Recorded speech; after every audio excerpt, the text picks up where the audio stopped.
Good morning. जहाज बांडा का early morning view. मुकम्मल खामोशी है, कोई भी नहीं है, सब लोग सो रहे हैं। सिर्फ कुछ घोड़े और कुछ गाय रात भर यहाँ इस ओपन मीडो में फिरती रही हैं और अब भी चल रहे हैं। वो सामने है वो पहाड़ जिसके दामन में आबशार है, जहाँ हम कल गए थे।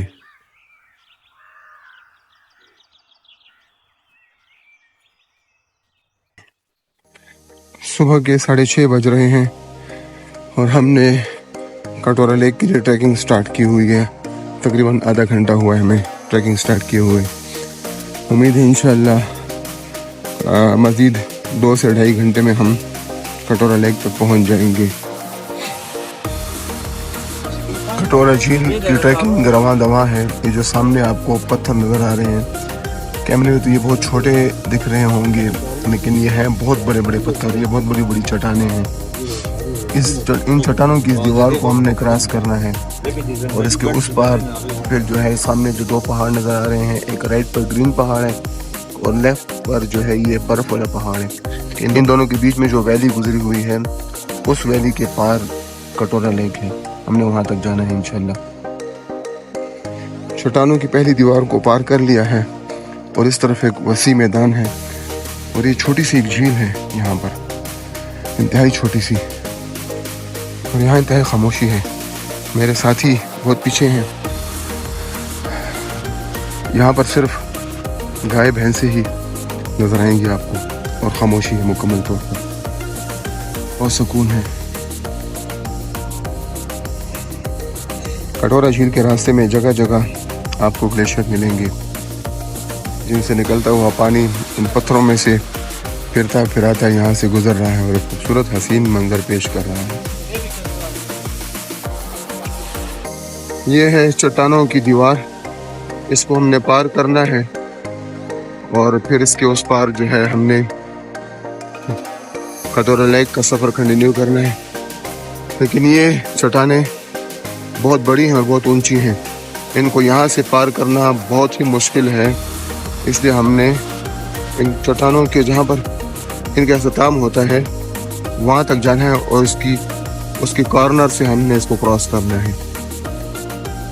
और ये जो पहाड़ है, बर्फ वाला पहाड़, इसके दामन में है कटोरा झील।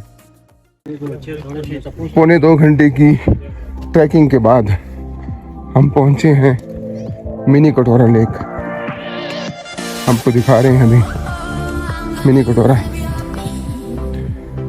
जितने भी सयाह आते हैं कटोरा लेक की ट्रैकिंग की गरज से, उनमें से 80% सयाह जो है वो मिनी कटोरा तक ही पहुंच पाते हैं, क्योंकि इसके बाद जो है हाइकिंग शुरू हो जाती है और जो बड़ा कटोरा लेक है वो काफ़ी ऊंचाई पर है।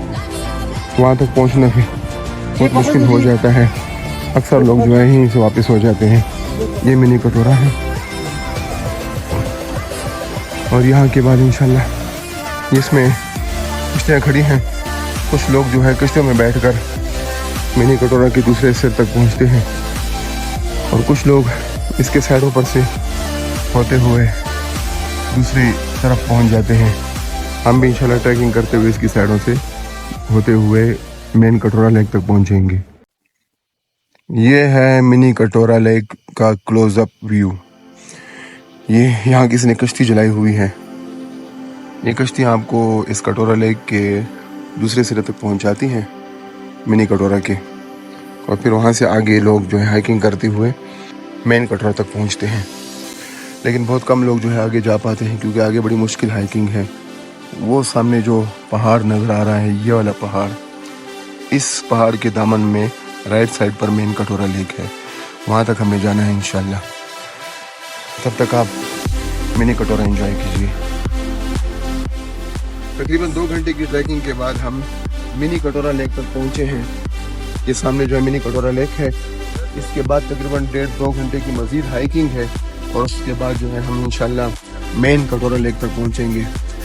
ज़्यादातर लोग जो है मिनी कटोरा लेक से वापस हो जाते हैं, क्योंकि आगे हाइकिंग बड़ी मुश्किल है। बहुत कम लोग जो है वो आगे मेन कटोरा तक जा पाते हैं। हम भी इंशाल्लाह आगे तक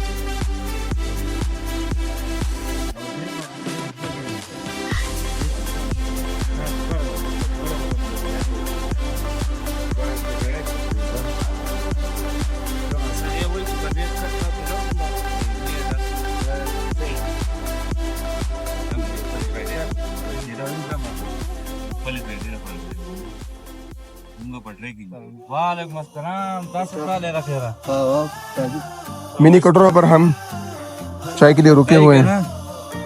यहाँ पर थोड़ा सा हमने चाय के लिए स्टे किया है। इंशाल्लाह इसके बाद हम आगे हाइकिंग है खैर से तकरीबन 1.5 से 2 घंटे की।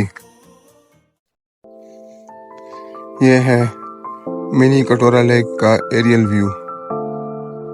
तकरीबन पूरी कटोरा लेक, मिनी कटोरा लेक यहाँ से वाज़ेह तौर पर नजर आ सकती है।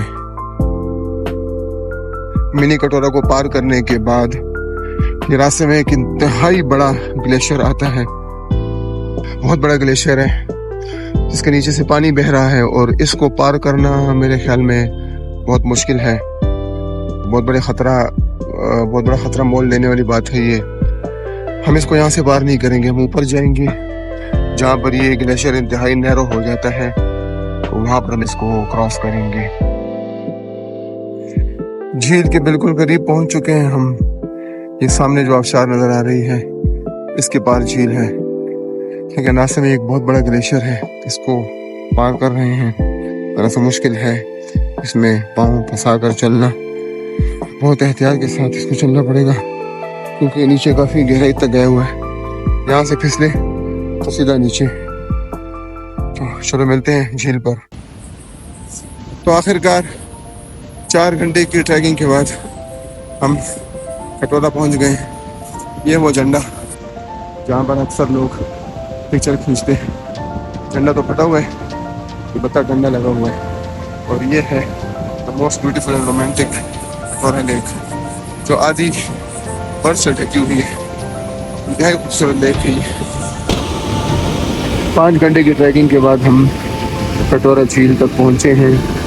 ये इस झील के आबशार है, यहाँ से झील का पानी निकल कर नीचे बहता है।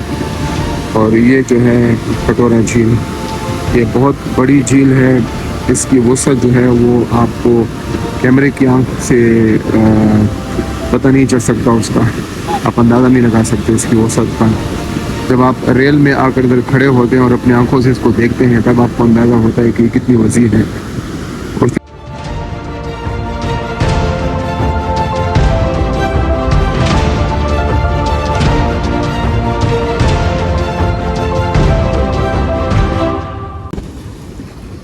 यहाँ पहुँचकर मुझे वकार कुरैशी की लिखी हुई एक तहरीर याद आ रही है। जी चाहता है कि वो पढ़ के सुनाऊं। ये पहाड़ों का ज़र्फ है वरना कौन देता है दूसरी आवाज़। हर एक शब मुझे ख्वाबों में पहाड़ सदाएं देते हैं। नदियों, झरने और नाले शिकवा कना होते हैं कि कहाँ रह गए हो, लौट कर क्यों नहीं आते हो। इन्हें क्या खबर कि कोई कारोबार दुनिया में किस कदर मसरूफ़ है।